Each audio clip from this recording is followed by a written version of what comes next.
दोस्तों ये तो बिल्कुल कंफर्म ही है कि आपका जो आर्मी एनए का एग्जाम आज लगा था वो बिल्कुल सही गया हो, क्योंकि अगर मैंने जितने भी आपको नोट्स प्रोवाइड कराए थे सारे के सारे क्वेश्चन आपको उसी नोट्स देखने को मिल गए। अगर जिन भाइयों ने नोट्स तैयार कर रखे होंगे ना, ये मान चलना कि 40+ क्वेश्चन उनको उसी नोट से देखने को मिल गए होंगे। अगर आपने नोट्स ले रखे हैं तो कमेंट बॉक्स में जरूर बताना कि आपके आर्मी एनए एग्जाम कितने क्वेश्चन आपको वहाँ से देखने को मिले थे। दोस्तों आज क्या करेंगे कि आज के आर्मी एनए एग्जाम जितने भी क्वेश्चन आपके आए थे ना, वो सारे क्वेश्चन सॉल्व कराने की कोशिश करेंगे कि कैसा लेवल था पेपर, सब कुछ आपको समझ में वहाँ पे आ जाएगा। और जो हमारा आर्मी एनए एग्जाम जो आज का पहला क्वेश्चन आया था, इसमें हमसे पूछ रहा है कि इंडिया एयरफोर्स का हेड अकादमी कहाँ पर स्थित है। दूसरे इसके दो क्वेश्चन आपके बन सकते हैं। पहला क्वेश्चन क्या बन सकता है कि अगर हमसे वहाँ पे पूछा जा रहा है कि अकादमी यानी इंडिया एयरफोर्स का अकादमी कहाँ पर स्थित है, तो इसका सही आंसर क्या हो जाएगा। इसका सही आंसर लिख लेना, इसका सही आंसर हो जाएगा डंडीगल। इसका सही आंसर क्या हो जाएगा, डंडीगल। और ये है किस कहाँ पे, यह है हमारे तेलंगाना राज्य में। यानी इंडिया एयरफोर्स का हेड अकादमी कहाँ पर स्थित है, कहाँ स्थित हो जाएगा, यह हो जाएगा डंडीगल में स्थित हो जाएगा। वहीं पे अगर आपसे यह पूछा जाता है कि इंडिया एयरफोर्स का हेड ऑफिस कहाँ पर है, तो हेड ऑफिस का सही आंसर हो जाता है हमारा नई दिल्ली। यह कहाँ हो जाता है, नई दिल्ली। लेकिन अगर आपके एग्जाम में कई लड़के यह बता रहे हैं, हमारे एग्जाम में यह क्वेश्चन आया था कि इंडिया एयरफोर्स का अकादमी कहाँ पर स्थित है, तो इसका सही आंसर आपको यही रहा होगा। इसका सही आंसर रहा होगा डंडीगल, हमारा बिल्कुल सही आंसर रहा होगा। और यह है कहाँ पर, यह तेलंगाना राज्य में है। और दोस्तों इसके बाद जो अगला क्वेश्चन में देखने को मिला था, इसमें हमसे पूछ रहा है कि लूनी नदी कहाँ पर है। तो दोस्तों ये लूनी नदी है कहाँ पर, लूनी नदी हमारी हो जाएगी राजस्थान राज्य में। यह लूनी नदी है कहाँ पर, यह हो जाएगा राजस्थान राज्य में। और राजस्थान में अगर यह पूछा जाता है कहाँ से निकलती है, तो ये निकलती कहाँ से है, यह निकलती है अजमेर जिले के नाग पहाड़ से। यह कहाँ से निकलती है, अजमेर जिले के नाग पहाड़ से निकलती है। कहाँ निकलती है, अजमेर जिले के नाग पहाड़ से निकलती है। और जो अगला क्वेश्चन आया था क्वेश्चन नंबर 3 मान लो, इसमें हमसे पूछ रहा है कि प्राकृतिक बहुलक क्या है। दोस्तों वैसे प्राकृतिक बहुलक तो कई सारे होते हैं, लेकिन यह क्वेश्चन डिपेंड करता है कि हमारे ऑप्शन में कौन कौन से ऑप्शन वहाँ पे दिए गए थे। मैं आपको एक लिस्ट प्रोवाइड करा रहा हूँ जो कि प्राकृतिक बहुलक है, इसी में कोई आपके ऑप्शन वहाँ पे दिखाई दिया होगा। इसमें यानी प्राकृतिक बहुलक कौन से, जो हमारा रेशम होता है, जो हमारा रेशम होता है, यह भी एक प्राकृतिक बहुलक है। ऊन हो गया, यह भी प्राकृतिक बहुलक है। और हमारा जो डीएनए होता है, यह भी एक प्राकृतिक बहुलक है। और मान लो प्रोटीन होता है, यह भी प्राकृतिक बहुलक होता है। एक प्रोटीन हो गया और वही हो गया एक रबर हो गया। ये सारे जो है ना, ये सारे सारे आपके क्या होते हैं, प्राकृतिक बहुलक आपके होते हैं।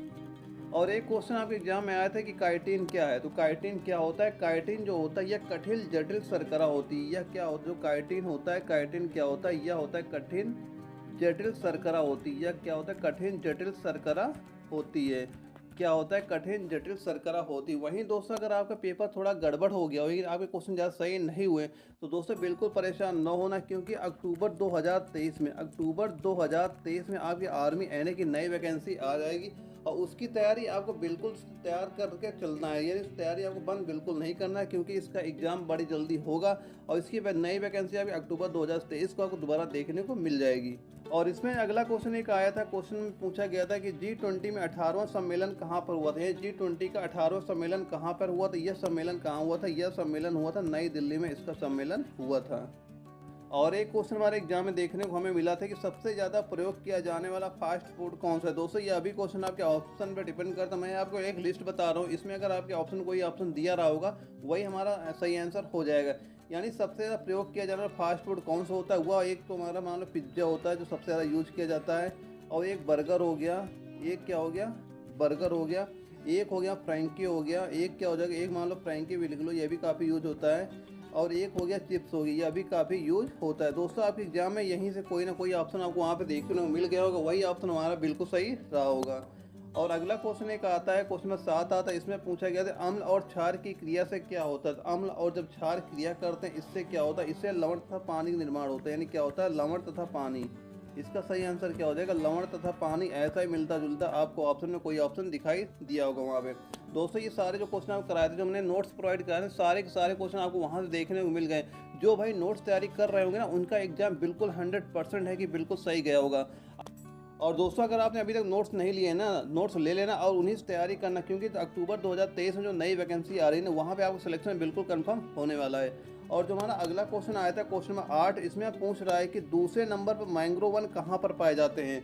दूसरे नंबर पर मैंग्रोव वन कहाँ पर पाए जाते हैं, ये किस राज्य में पाए जाते हैं, यह पाए जाते हैं उड़ीसा राज्य में। किस राज्य में पाए जाते हैं, आपके क्वेश्चन में ऐसा कोई ऑप्शन वहाँ पे देखने को मिला होगा, यानी कि दूसरे नंबर मैंग्रोव वन कहाँ पर पाए जाते हैं, उड़ीसा राज्य में पाए जाते हैं। वहीं पर अगर यह पूछ लेता है उड़ीसा में कहाँ पे पाए जाते हैं, उड़ीसा में कहाँ पर पाए जाते हैं, ये पाए जाते हैं भीतरकनिक में। कहाँ पर पाए जाते हैं, भीतरकनिका, कहीं कहीं लिखा रहता है, कहीं भीतरकनिक लिखा रहता है।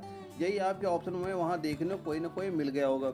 यानी दूसरे नंबर पर मैंग्रोव वन कहाँ पर पाए जाते हैं, उड़ीसा राज्य पाए जाते हैं। उड़ीसा राज्य में कहाँ पर होते हैं, भीतरकनिक में पाए जाते हैं। और अगला क्वेश्चन आया था वहाँ पे कि पूछा गया था 1 ग्राम कार्बोहाइड्रेट में कितने कैलोरी ऊर्जा होती है। कितने कैलोरी ऊर्जा होती है, उसमें होती है 4 किलो कैलोरी ऊर्जा होती है।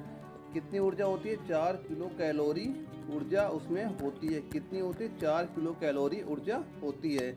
और एक क्वेश्चन देखने को मिला था कि बाएं अलिंद में कितने कोष्ठ होते हैं। दोस्तों क्या होता है, जो हमारा हृदय होता है उसमें टोटल कोष्ठों की संख्या कितनी होती है, वह होते 4 होते हैं। यानी कि 2 क्या होते हैं, हमारे दाएं साइड होते हैं, 2 बाएं साइड होते हैं। तो बाएं अलिंद में कोष्ठों की संख्या कितनी हो जाएगी, वह हो जाएगी 2 हो जाएगी। और एक क्वेश्चन में देखने को मिला था क्वेश्चन नंबर 11 में कि धावन सोडा का सूत्र क्या होता है। धावन सोडा का सूत्र क्या हो जाएगा, इसका सूत्र लिख लेना कि Na2CO3। यह हमारा क्या हो जाएगा, धावन सोडा का सूत्र हो जाएगा। और एक क्वेश्चन में देखने को मिला था कि चौरी चौरा कांड कहाँ पर हुआ था। दोस्तों ये क्वेश्चन में पूछा गया चौरी चौरा कांड कहाँ पर हुआ था। यह भी क्वेश्चन आपके ऑप्शन में डिपेंड होता है, क्योंकि जो चौरी चौरा कांड हुआ था यह हुआ कहाँ, यह उत्तर प्रदेश में हुआ था। और उत्तर प्रदेश में कहाँ पर हुआ था, उत्तर प्रदेश में यह हुआ था गोरखपुर में। उत्तर प्रदेश में कहाँ पर हुआ था, उत्तर प्रदेश में यह गोरखपुर में हुआ था। और अगर यह पूछ लेता यह कब हुआ था, यह कब हुआ था, यह हुआ था 4 फरवरी 1922 को हुआ था। कब हुआ था, 4 फरवरी 1922 को चौरी चौरा कांड हुआ था। और चौरी चौरा कांड ये हुआ था आपको 4 फरवरी 1922 को हुआ था। और अगला क्वेश्चन आता है क्वेश्चन नंबर 13 मान लो पूछा गया था कि जड़त्व का नियम क्या है। दोस्तों जड़त्व जो नियम होता है यह न्यूटन का पहला नियम है। सबसे पहले यह याद रखना, यह न्यूटन का पहला नियम है। मान लो वहाँ पे एक लड़के ने क्वेश्चन भेजा था कि जड़त्व का नियम से एक क्वेश्चन आया था। क्वेश्चन यहाँ से 2 ही आ सकता है, पूछ सकता है कि जड़त्व का नियम किसका नियम है, तो किसका नियम हो जाएगा, यह न्यूटन का पहला नियम होता है। यह पूछ सकता है कि जड़त्व का नियम क्या होता है। जड़त्व नियम होता क्या है कि अगर कोई वस्तु क्या है, गतिशील है तो वह गतिमान ही बनी रहेगी। और अगर कोई वस्तु स्थिर है तो वह स्थिर ही रहेगी जब तक कि उस पर कोई बल कार्य नहीं करता है। यही रूल क्या होता है, हमारा जड़त्व का नियम होता है या न्यूटन का पहला नियम होता है। क्योंकि जो न्यूटन का पहला नियम है उसी को क्या बोलते हैं, जड़त्व का नियम बोला जाता है। और एक क्वेश्चन हमारा आया था क्वेश्चन नंबर 14, इसमें हम पूछा गया 1922 में महात्मा गांधी ने असहयोग आंदोलन। दोस्तों ये क्वेश्चन किसी लड़के ने भेजा, लेकिन पूरा क्वेश्चन कंफर्म नहीं है कि पूरा क्वेश्चन क्लियर नहीं भेजा उसने। इसमें भेजा गया 1922 में महात्मा गांधी ने असहयोग आंदोलन। दोस्तों क्या हुआ था, चौरी चौरा जो कांड हुआ था, चौरी चौरा कांड में क्या हुआ था, जो हमारे क्रांतिकारी थे उन्होंने क्या किया, अंग्रेजों के मान जो कपड़े उपड़े रहते थे, मान लो जो फैक्ट्रियाँ थी उसमें काफ़ी आग लगा दी, काफ़ी नुकसान हुआ था।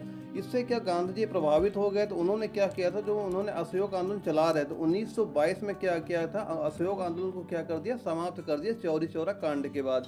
और एक क्वेश्चन हमारे एग्जाम में आया था कि क्वेश्चन नंबर 15 मान लेते हैं कि प्रथम खेल रत्न पुरस्कार किसे दिया गया था। प्रथम खेल रत्न पुरस्कार किसे दिया गया था, यह दिया गया विश्वनाथ आनंद को। यह किसे दिया गया है, यह दिया गया था विश्वनाथ आनंद को। किसको दिया गया था, विश्वनाथ आनंद को प्रथम खेल पुरस्कार दिया गया था। और ये अगर पूछ लेता कब दिया गया, यह दिया गया 1991 से 1992 में दिया गया था। कब दिया गया, 1991-92 में दिया गया था। यानी प्रथम खेल रत्न पुरस्कार किसे दिया गया था, यह दिया गया था विश्वनाथ आनंद को दिया गया था। कब दिया गया था, 1991-92 में यह दिया गया था। और अगला एक क्वेश्चन आया था, इसमें पूछ रहा था कि पुनरुद्ध भवन किसमें सबसे ज़्यादा पाया जाता है। तो पुनरुद्ध भवन सबसे ज़्यादा किसमें पाया जाता है, तो सबसे ज़्यादा किसमें पाया जाता है, वह पाया जाता है आपका गुर्दे में पाया जाता है। किसमें सबसे ज़्यादा पाया जाता है, वह पाया जाता है गुर्दे में सबसे ज़्यादा पाया जाता है। पुनरुद्ध भवन सबसे ज़्यादा किसमें पाया जाता है, वह पाया जाता है गुर्दे में आपका पाया जाता है। और अगला क्वेश्चन ये पूछा गया था, क्वेश्चन नंबर 17 मान लेते हैं। उसमें पूछ रहा है कि कौन सी धातु कमरे के ताप पर द्रव अवस्था में रहती है। यानी कौन सी धातु कमरे के ताप पर द्रव अवस्था में रहती है, तो कौन सी धातु हो जाएगी, वह हो जाएगी पारा धातु हो जाएगी। और एक क्वेश्चन अब एग्जाम में आया था, इसमें पूछ रहा है कि लॉन्ग वॉक टू फ्रीडम, इसमें क्या पूछा गया था, इसमें पूछ रहा है कि लॉन्ग वॉक टू फ्रीडम पुस्तक के लेखक कौन है। इसके पुस्तक के लेखक कौन हो जाएंगे, वह हो जाएंगे नेल्सन मंडेला। कौन हो जाएंगे, उसका नाम लिख लेना, कौन हो जाएंगे, वो हो जाएंगे नेल्सन मंडेला। कौन हो जाएंगे, नेल्सन मंडेला। इसका हमारा बिल्कुल सही आंसर हो जाएगा। यानी लॉन्ग वॉक टू फ्रीडम पुस्तक के लेखक कौन हो जाएंगे, वो हो जाएंगे नेल्सन मंडेला। बिल्कुल सही आंसर इसका हो जाएगा। और एक क्वेश्चन आपके एग्जाम में पूछा गया था कि ठोस में धारा का प्रभाव कैसा होता है। ठोस में धारा का प्रभाव कैसा होता है। दोस्तों ये क्वेश्चन आपको क्लियर नहीं आया था जिस लड़के ने भेजा था। अगर आप एग्जाम में ये क्वेश्चन आपको देखने को मिला हो और पूरा इसका जो क्वेश्चन क्या पूछा गया था वो हमें कमेंट बॉक्स जरूर बताएं, इसका हम सोल्यूशन आपको बिल्कुल करा देंगे वहाँ पे। और एक क्वेश्चन हमें देखने को मिला था आपके एनएक एग्जाम में, इसमें पूछ रहा है कि किसान आंदोलन के समय सिपाहियों की हत्या कहाँ पर हुई थी। तो यह कहाँ पे हुई थी, यह हुई थी सिंध बॉर्डर पर हुई थी। कहाँ पर हुई थी, इसका सही आंसर क्या हो जाए। दोस्तों यह अभी क्वेश्चन आपके ऑप्शन पर डिपेंड करता है कि कौन से ऑप्शन वहाँ पे दिए गए थे।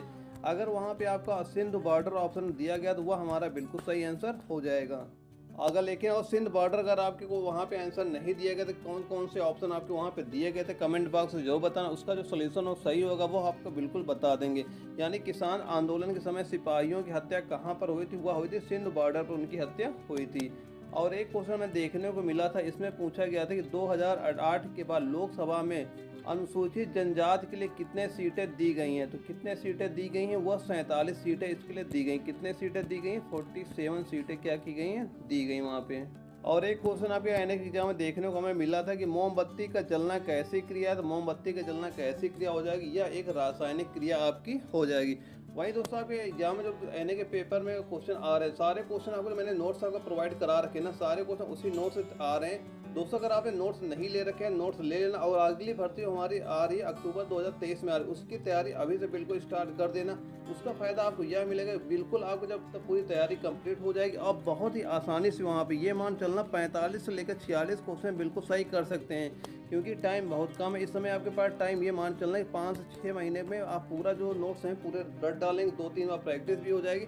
अभी से तैयारी करना और सिलेक्शन अपना बिल्कुल पक्का करना। और दोस्तों अगर यह वीडियो आपको अच्छी लगी, वीडियो को लाइक करना। अगर आप चैनल पहली बार आए, चैनल सब्सक्राइब करना ताकि आगे चल के आपको इस तरह की वीडियो मिलते रहें। ओके दोस्तों, मिलते हैं अगले वीडियो में, तब तक के लिए जय हिंद, वंदे मातरम।